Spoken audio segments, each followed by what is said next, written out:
On today's episode of Locked On Wild, we'll discuss why Rasmus Kumpulainen's ELC is essentially a 4-year deal.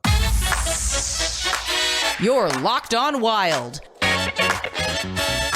your daily podcast on the Minnesota Wild. Part of the Locked On Podcast Network, your team every day.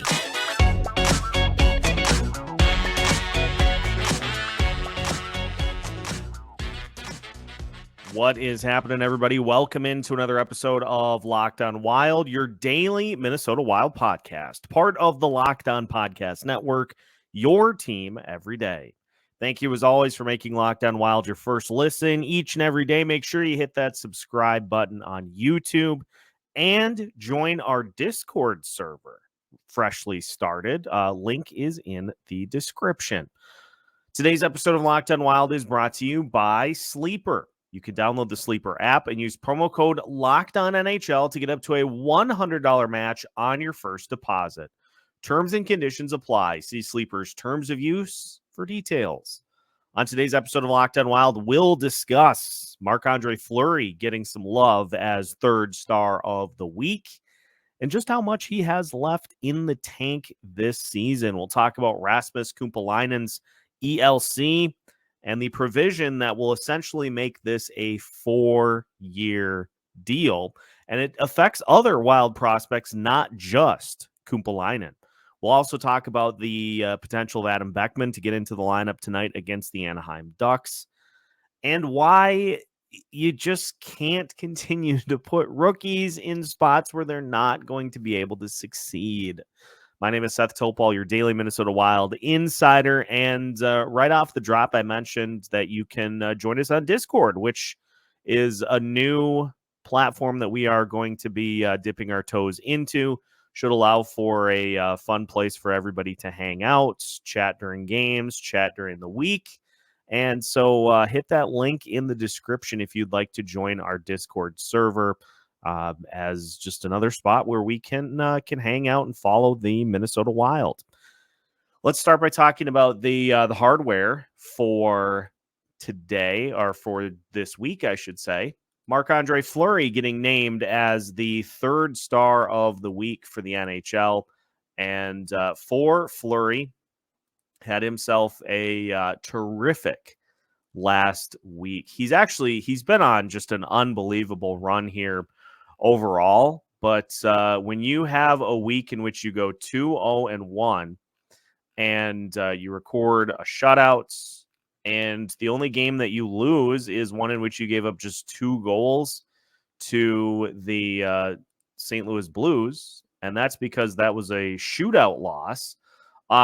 Just had a great week overall, very deserving of that honor with some of the other competition sprinkled in from the rest of the NHL. So congratulations to Marc-Andre Fleury for nabbing the third star of the week.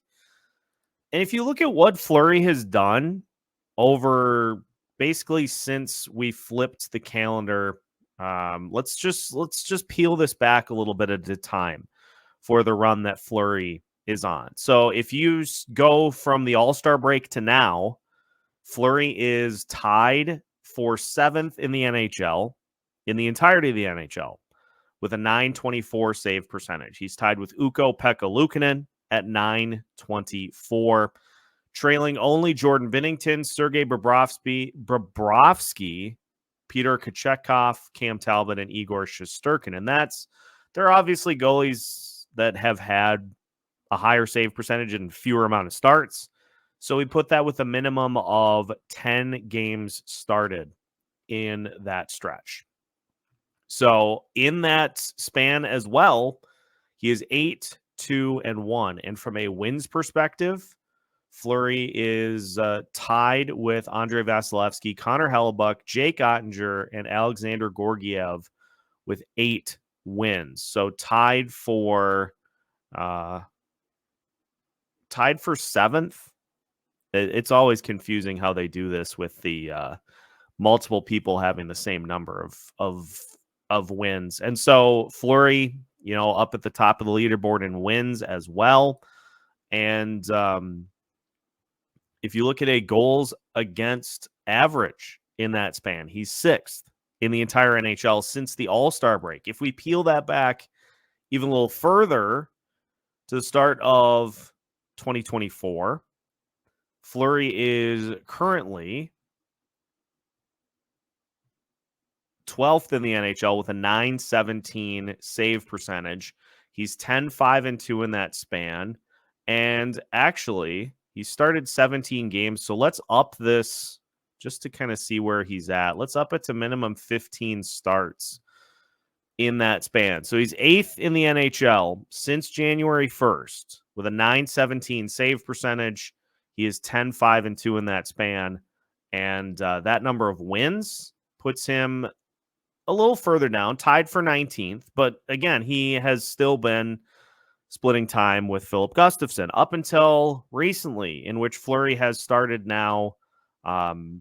It's 4 straight, and I think it's something like 6 out of the last 8 games, to the point that Filip Gustavsson has basically been regulated to backup duty at this point, and is going to need to really up his performance in able to get back to making more than the occasional start. Haven't had the expected starter released for tonight. Would imagine it's Gus because they're playing the Ducks and because you play the Los Angeles Kings tomorrow night. So if Gustafsson wants to get off of backup duty and being relegated to going up against the San Jose Sharks. Now, he did start against the Colorado Avalanche on the 8th and was tremendous. He was fantastic in that game. So it's clearly in there. It just is something that he has not consistently been able to do this season with his performance. And we talked about it on the postcast after the game against St. Louis. Goaltending has been highly volatile. And you're seeing that more and more is where a goalie can have a great season. Just ask the New Jersey Devils how that went. Last year, they had one of the best goaltending tandems in the entire NHL. This year, they're not even starting the same 2 guys. They traded both of the goalies that were getting it done for them last year. In fact, I actually want to go a little further in on that point, just to try to bring that home even a little bit more, because last year your goaltending combo in the regular season was Vitek Vanacek. He went 33-11-4, was outstanding for a Devils team that won 52 games. Even Mackenzie Blackwood as a backup was decent, 10-6-2. This season, Vanacek is still putting up the wins, 17-9-2, or was, with a 3.18 goals against average and an .890 save percentage. But he got traded. You bring in Jake Allen, you bring in Kaapo Kähkönen, and so somebody who was integral to the Devils' success last year, no longer on the team.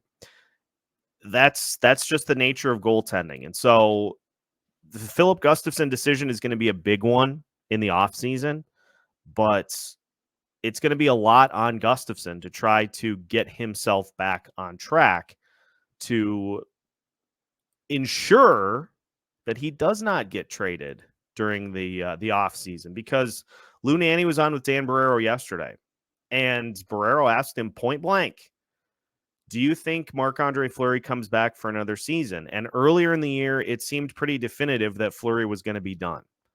Now, the Marc-Andre Fleury quote said it himself. He said, there are nights where I get done with the game and I'm like, yep, I'm done, 100% done. But then there are other nights, especially after big wins, especially after good performances, where he's like, maybe I got a little bit more left in the tank. And as for the rest of this season, he'll start against the Los Angeles Kings, most likely, although, again, has not been announced as of yet, as of 12:16 p.m. when this is being recorded. You've got the St. Louis game. You figure he would get that. Then you've got Thursday against San Jose. That's probably another Gus game. Saturday against Vegas on the 30th. You've got Tuesday against Ottawa, Thursday against Colorado, Saturday against Winnipeg. Probably 2 at least of those for Fleury. Then Chicago on Sunday the 7th, at Colorado on April 9th, then at Vegas on the 12th, at San Jose on the 13th, Monday the 15th at the Los Angeles Kings, and then Thursday, April 18th, home against Seattle to finish off the season. So at this point, Marc-Andre Fleury, it seems, is getting better the more starts he gets. And that's always been kind of his thing throughout his career, is that the more opportunity he has to get into a rhythm, the better his performance becomes. And so we shouldn't be surprised that Fleury is putting up the numbers that he is, other than for his age. The fact that he's doing this at 39 is pretty incredible, but you give a goalie enough of a lather, get him going enough, they're going to start to, for the most part, be able to put up some successful numbers. So huge credit to Fleury for what he has been able to do. At which point in which he decides he's coming back for another season, there's going to be quite the conversation to have with, especially with the direction of this team, which we'll talk more about here the rest of today's show. So we'll stick that in the bin of off-season discussion topics, because there are arguments on both sides. And I know the comment section, especially on YouTube, has voiced those on both sides. But for right now, Fleury just continuing to try to dial himself in for what has been just this is rounded into a pretty solid season for Fleury. Yeah, 2.67 goals against average, a 906 save percentage in 30 starts, 16, 11, and 4. He has really kicked it up when this team is needed at the most. We move from Flower getting the 3rd star in the NHL to a 3-year entry-level contract for Rasmus Kumpulainen. And we'll talk about what provision is going to essentially guarantee that ends up being a 4-year deal. We'll talk about the slide provision in entry-level contracts as we continue today's episode of Locked On Wilds after this. Today's episode of Locked On Wild is brought to you by Sleeper as we move through the final 2 months of the season. Whether your team is solidly entrenched in a playoff position, or like the Minnesota Wild, you are fighting tooth and nail to get in, you can still win big by playing daily fantasy hockey on Sleeper, the official daily fantasy app of the Locked On NHL Network.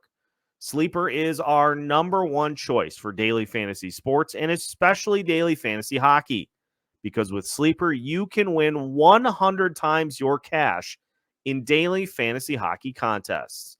All you have to do is pick whether elite players like Kirill Kaprizov, Matt Boldy, Brock Faber, Marco Rossi, Matt Zuccarello will record more or less than their sleeper projections in categories such as goals, assists.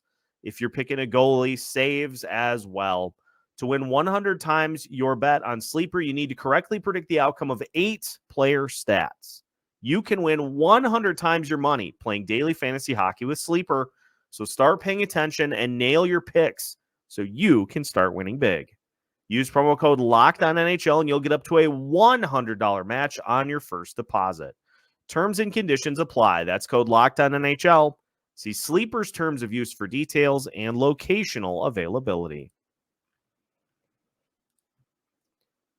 Welcome back to today's episode of Locked On Wild. Once again, we thank you for making Locked On Wild your first listen each and every day. And for the listeners, just a reminder that you can tune in to tonight's game between the Wild and the Ducks and listen to it on the Sirius XM app, courtesy of our friends over at Sirius XM. That game will get started at 7 p.m. Pacific time, 9 o'clock here in the Central Time Zone. You can catch every second of the action with your favorite hometown broadcast team with the Sirius XM SXM app.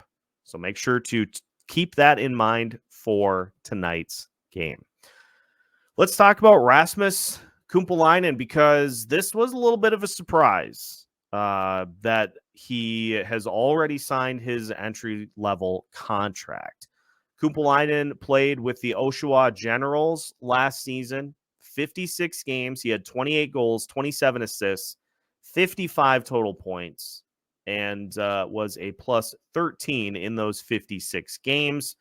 And you look at what he brings to the table: 6'2", 191, as the Minnesota Wild noted in their release. He had 165 shots on goal and 10 power play goals. He leads the team in points per game, ranks third in goals, and eighth in points. He also appeared in 7 games for Finland at the World Junior Championships with 2 goals. So Kumpulainen, again, another player that is factoring into the mix here for playing time at some point during the next couple of seasons. I will note, though, Kumpulainen is 18, so he is a little further off than some of these other players that are going to be factoring more and more into the conversation here for the Minnesota Wild. But it does bring me to an interesting provision in entry-level contracts that the Wild actually have a chance to see happen as many as 3 times. The slide provision in entry-level contracts. I read courtesy of Cap Friendly. If a player who is signed to an entry-level contract is 18 or 19 years of age as of September 15th of the signing year, does not play in a minimum of 10 NHL games, including both regular season and playoffs. AHL games, by the way, do not count towards this number. Just strictly NHL games. Their contract is considered to slide or extend by 1 year. For example, if a player signed an ELC for 3 seasons from 2015-2016 to 2017-2018, and their contract slides, their contract is now effective from 2016-2017 to 2018-2019. An exception to this rule is that if a player is 19 on September 15th of the first year of their contract and turns 20 between September 16th and December 31st, their contract does not slide. For Kumpulainen, his birthday is an August birthday, so he will be 19 by the time his ELC begins, but he does not turn 20. He does not turn 20 between September 16th and December 31st. So Michael Russo was responding to fans on Twitter about this quite a bit yesterday. He's going to go back to Oshawa, it seems. That Kumpulainen will get another year with the Oshawa Generals. And because of this, his entry-level contract would not kick in until the following season, because he's not, at 18 years old, he's not going to get NHL games, whether it be for the number of players already on the roster or the fact that that's a tall ask for somebody not named Connor Bedard to come in and do. And that's fine. But what it does mean then is, so he plays with Oshawa next year. Then after that, that timer starts of him getting to the AHL, maybe getting his feet wet there. Or if he crushes it in Oshawa again, maybe you just have him go right to the NHL. But not only that, but look at these other names that have the same possibility for this to happen. Hunter Height and Liam Ugrin, both 19 right now. They will not turn 20 between September 16th and December 31st. So their contracts have the possibility to slide as well. And Ugrin currently is playing over in Sweden in the SHL. 12 goals, 7 assists in 26 games. And so he continues and has improved his performance since coming back into the lineup after suffering an injury. And Hunter Height, same story. He's playing in Saginaw. He's got 25 goals, 39 assists, 64 points in 65 games. And this is why you have heard the potential for some of these guys to come up and get the 9-game sample. That was mentioned directly in regards to Riley Heights. He might get, once he signs his ELC, he might get that 9-game sample because you can hit 9 games at the NHL level without that contract vesting if you're within that age bracket. So that's a provision that is kind of an interesting add. So if Ugrin does not play in, if he does not play in 10 games next season, likely then that his contract slides. Same with Hunter Height. And Kumpulainen, I would imagine his will do the same. So sliding these more towards 2025, 2026, 2026, 2027, which is when you're going to have some roster spots available. But the problem, folks, is that you have to put players in position to succeed in order to see payoff from them. And so with it sounding like Adam Beckman's going to make his way back into the lineup, we'll talk about why putting players in position to succeed is an important piece to this puzzle as well. We'll finish today's episode of Locked On Wild discussing that topic after this. Today's episode of Locked On Wild is brought to you by Robinhood. Did you know that even if you have a 401k for retirement, you can still have an IRA? Robinhood has the only IRA that gives you a 3% boost on every dollar you contribute when you subscribe to Robinhood Gold. But get this, now through April 30th, Robinhood is even boosting every single dollar you transfer in from other retirement accounts with a 3% match. That's right. No cap on the 3% match. Robinhood Gold gets you the most for your retirement thanks to their IRA with a 3% match. This offer is good through April 30th. Get started at robinhood.com/boost. Subscription fees apply. And now for some legal info. Claim as of Q1 2024 validated by Radius Global Market Research. Investing involves risk, including loss. Limitations apply to IRAs and 401ks. 3% match requires Robinhood Gold for 1 year from the date of first 3% match. Must keep Robinhood IRA for 5 years. The 3% matching on transfers is subject to specific terms and conditions. Robinhood IRA available to U.S. customers in good standing. Robinhood Financial LLC member SIPC is a registered broker-dealer. Final segment of today's episode of Locked On Wild. Once again, we thank you for making Locked On Wild your first listen each and every day. Again, make sure to join us tonight for a Locked On Wild postcast after the game is done against the Anaheim Ducks here this evening. And for the Wild, they are hoping that it is another win to add to the column and more points to put on the board as they continue to push for playoff positioning here down the stretch. As noted by Joe Smith and Michael Russo, there is some growing steam towards at least one lineup change for tonight's game. Adam Beckman, from the sounds of it, will be drawing into tonight's game in the spot of likely Vinny Lettieri.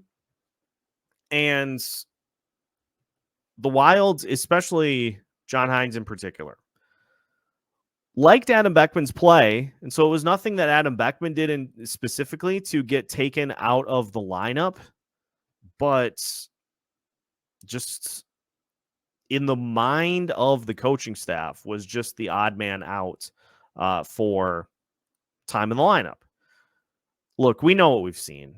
I don't have to harp again on what we have seen from particular pieces of this lineup.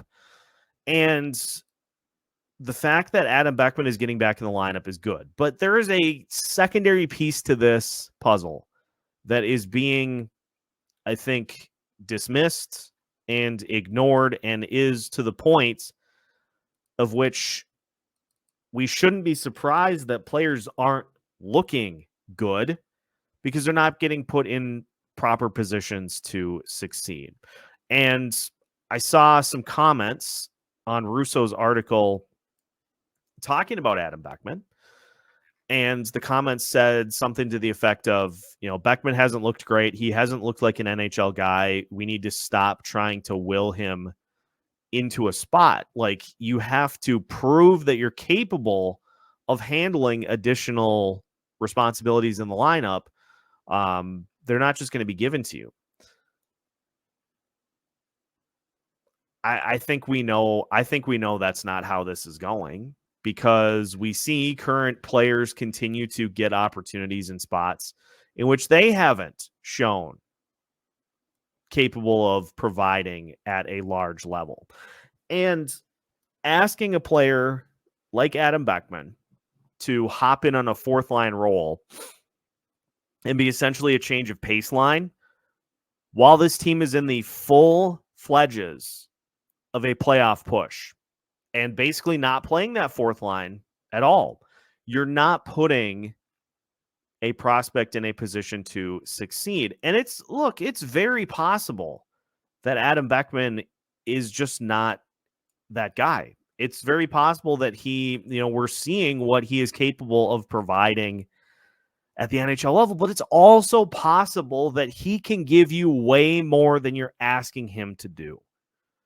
And the only way you're going to know if a player is capable of more responsibilities is if you give them to them.